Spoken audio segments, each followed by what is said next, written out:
The efficiency of Carnot engine is 50% and temperature of sink is 500 Kelvin. If temperature of source is kept constant and its efficiency raised to 60%, then the required temperature of the sink will be. ठीक है, तो अगर हम इस question को ध्यान से पढ़ते हैं तो इस क्वेश्चन में हमको क्या समझ में आ रहा है कि ये क्वेश्चन ना इनिशियल एंड फाइनल पे डिपेंड है बेसिकली.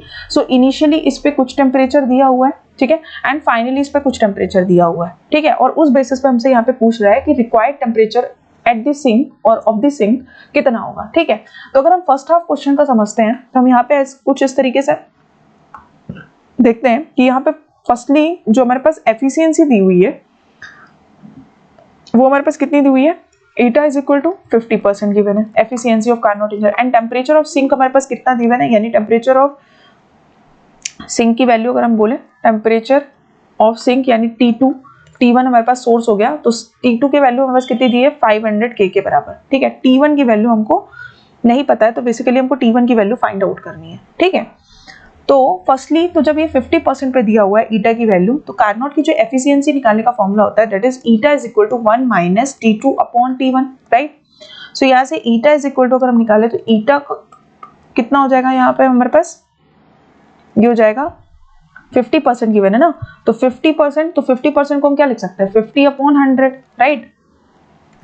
ठीक है, तो 50 अपॉन क्या हो जाएगा 100, तो 50 अपॉन 100 इज इक्वल टू ये हो जाएगा 1 माइनस T2 का हमारे पास कितना दिया हुआ है सिंक का टेम्परेचर दैट इज 500 केल्विन, तो ये हो जाएगा हमारे पास 500 एंड T1 हमको फाइंड आउट करना, तो T1 हम यहाँ से निकाल लेंगे, तो T1 इज इक्वल टू निकालेंगे तो कितना आ जाएगा ये, तो 50 अपॉन 10 और ये तो हमारे पास सीधे सीधे ये एक 0 चला जाएगा एंड ये हो जाएगा हमारे पास 5 2 जा, so this will cross multiply करेंगे तो हम इसके पास आ जाएगा हमारे पास value T1 is equal to 1000 kelvin. तो यहाँ पे हमारे पास जो सोर्स का टेम्परेचर है कितना आ गया 1000 केल्विन. नाउ अगर हम सेकेंड हाफ क्वेश्चन देखते हैं, now keeping kept constant and its efficiency raised to 60%. ठीक है, इसमें कह रखा है कि if sink is 500 kelvin if temperature of source is kept constant, constant मतलब T1 जो है हमारे पास ये फिक्स्ड हो गया constant, so and its efficiency raised to 60%. अब इसकी जो एफिशिएंसी है वो कितनी रेज हो गई, पहले 50% थी अब ये 60% रेज होगी, मतलब ईटा की वैल्यू कितनी आ गई 60%, और वी कैन राइट 60 अपॉन 100. ठीक है, now then the required temperature of the sink will be. ठीक है, अब हमको बताना है रिक्वायर्ड टेम्परेचर, तो इनिशियली कितना था, इनिशियली 50%.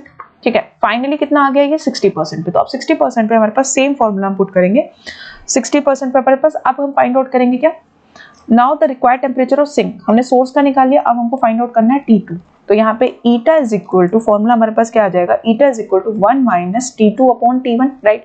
ईटा की वैल्यू कितनी 60 upon 100 is equal to 1 minus T2 की वैल्यू हमको फाइंड आउट करनी है, T1 हमने निकाल लिया है कितना 1000. नाउ अब इसको सॉल्व कर लेंगे तो ये हो जाएगा एंड यहाँ से हमारे पास T2 इज इक्वल टू हमको कितना मिल जाएगा, दिस विल बी 400 केल्विन.